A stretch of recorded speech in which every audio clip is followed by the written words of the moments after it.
Bonsoir tout le monde. Voilà un petit message à la volée pour dire simplement que j'aurais adoré être parmi vous ce soir. Et malheureusement, je ne peux pas être là. Donc voilà, moi j'ai un souvenir extraordinaire du lycée hôtelier de Toulouse, avec d'abord une bande de copains qui était une vraie bande de copains à l'époque.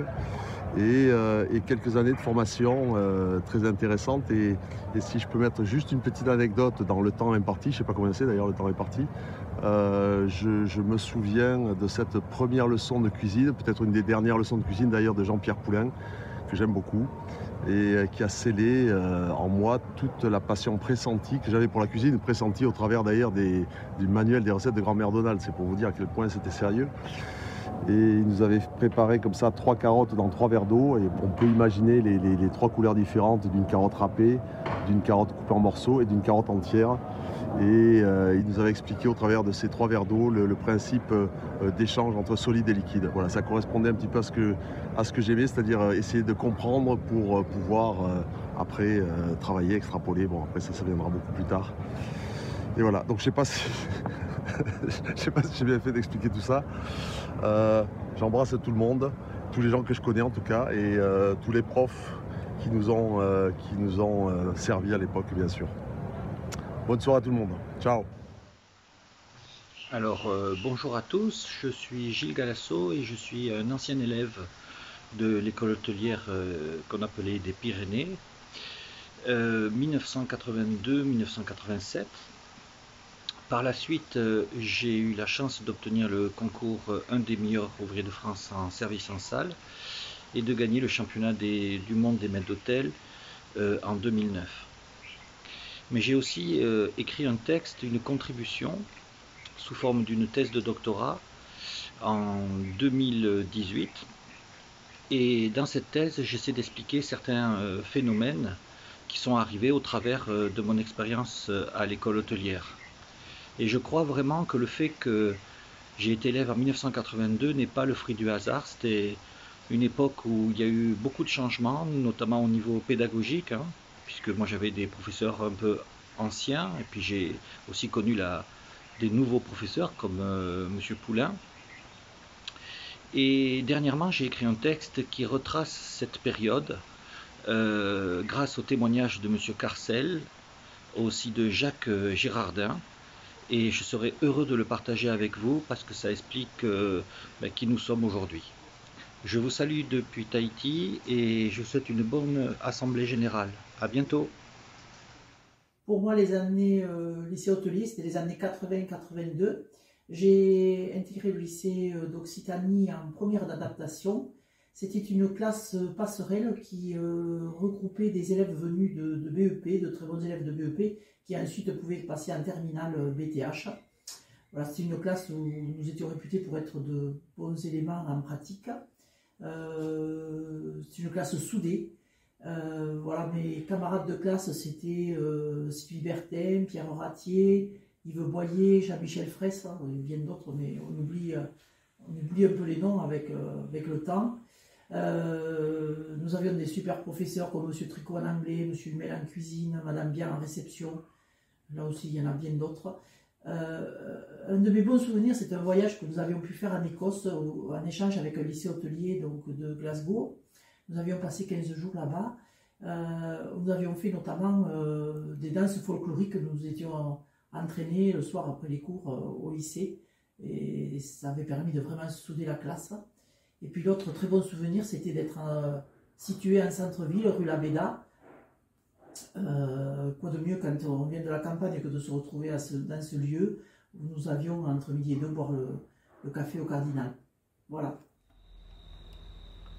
Bon, mais déjà 60 années d'écoulées et toujours le souvenir très frais de cette arrivée à l'école hôtelière de Toulouse qui m'avait beaucoup impressionné. Venant de ma petite campagne à côté de Peyrehorade, j'étais dans une ville mais très accueillante et j'ai rencontré des gens qui venaient de tous horizons et qui se retrouvaient. Ce concours de l'école hôtelière sélectionnait donc des gens très différents et c'était déjà d'un enrichissement merveilleux. La rencontre avec les enseignants de l'époque était fructueuse puisque nous buvions leurs paroles, c'était des gens d'expérience déjà. Et quand on vous dit, vous avez votre petite tenue, on vous dit marmiton à genoux, et puis qu'un jour, quand vous serez digne de cela, on vous appelle maître queue debout, j'avais compris la hiérarchie et toute la stratégie de ce métier, de l'hôtellerie, de la restauration, qui m'a jamais quitté parce que je n'ai fait que rencontrer du bonheur. C'était l'école, mais c'était des manifestations, c'était des événements où on fêtait des choses, c'était la fête de l'école, il y avait toujours quelque chose qui se passait que l'on préparait parfois pendant 2 ou 3 mois. Mais on ne peut pas oublier tous ces moments de convivialité qui étaient autour de l'école. L'école hôtelière de Toulouse était un lieu de rencontre humaine et moi j'ai essentiellement gardé que des bons moments, des souvenirs, parce que ça m'a permis de commencer à ouvrir mes yeux pour pouvoir croiser des gens dans la vie. Et grâce à ce métier, j'ai compris que je pourrais voyager, je pourrais croiser des gens, je pourrais ouvrir mon esprit et profiter de cette chance de faire ce beau métier qui est ce métier de l'hôtellerie, de la restauration, qui est très ouvert et qui permet de croiser des gens que peu dans leur vie des êtres humains peuvent croiser. Donc moi, Toulouse, c'est des aventures, c'est un stage à s'insérer avec la connaissance quotidienne d'un homme qui s'appelait Jean Lursa.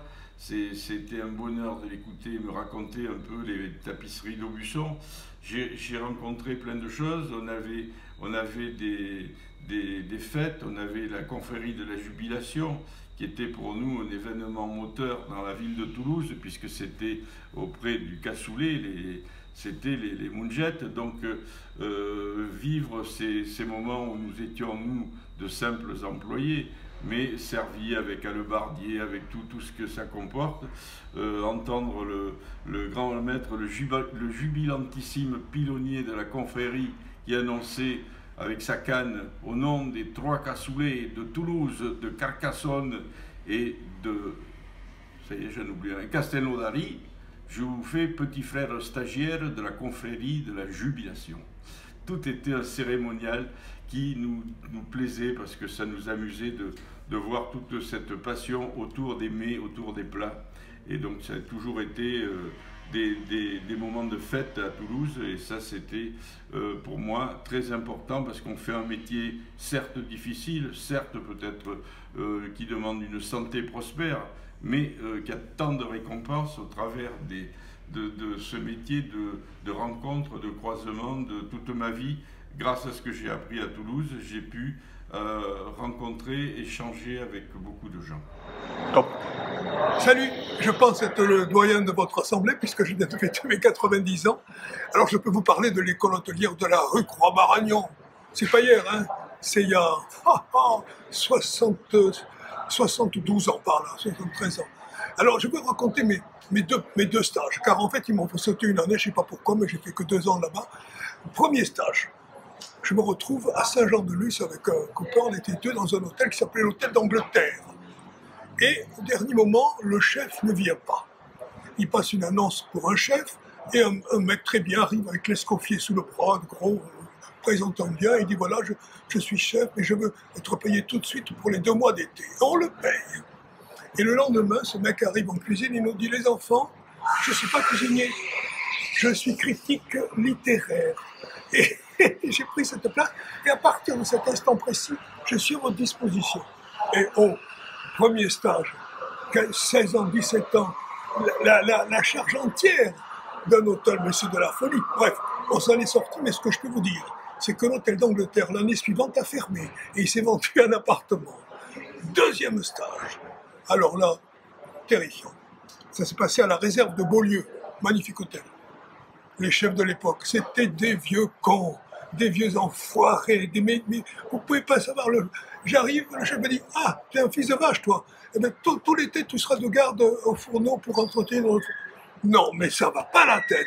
Et j'étais de garde au fourneau tout l'été. Je voyais mes copains qui se baignaient. Et j'ai failli quitter le métier à cause de ce connard-là. Vous voyez où ça va quand même, hein, les malheureux. Et pour les anecdotes, vous parlez, on avait un maître d'hôtel qui s'appelait Pujol. Je joue au rugby. Je joue au rugby avec l'école hôtelière le jeudi. et le dimanche avec le Stade Toulousain, en junior, en premier en junior. Et il avait une chose qui se passait chez lui extraordinaire. Le jeudi, il m'applaudissait. Vas-y, vas-y, t'es le meilleur, tu l'es. Et le dimanche, il venait me huer parce qu'il me trouvait trop violent. C'est quand même marrant, non? Et puis, tout s'est bien passé. Je me suis... Ah, la fin, c'est-à-dire quand il fallait passer les concours, comment ça s'appelle, le truc cuisinier, là, rappelle-moi le nom. Le CAP de cuisine. Le CAP, oui. Le CAP de cuisine, c'était le poulet à la diable. Le poulet à la diable, qui est un poulet, ainsi que vous le savez, tous ces enfants, qu'on doit mettre avec une sauce extrêmement puissante dessus. Et il se trouve que quand même, j'étais pas trop mal, parce que j'étais à la fin, la lettre O étant presque à la fin, ils avaient tous bouffé du poulet. Et moi, je prends la sauce, et le mec qui était avant moi, l'enfoiré, il n'avait pas fermé le bouchon. Et je verse là-dedans, et toute cette sauce brûlante se déverse sur le poulet. Et bien, j'ai eu la première place, parce qu'ils en avaient tellement marre. Ils avaient le palais tellement bourbé, qu'avec la sauce violente que j'ai faite, c'est pas juste la vie quand même, hein.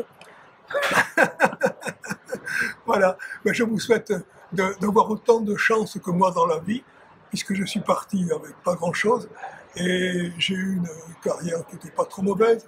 J'ai dû vendre 3 millions de bouquins de cuisine, j'ai fait 350 émissions de télé d'une demi-heure, qui s'appelait La vérité est au fond de la marmite. Bref, j'ai eu une vie de rêve. Et aujourd'hui encore, je m'amuse beaucoup. Et je vais vous dire un truc, à 90 balais, je continue à faire la cuisine. Et je vous salue tous. Happy birthday to you. Happy birthday to you. Happy birthday to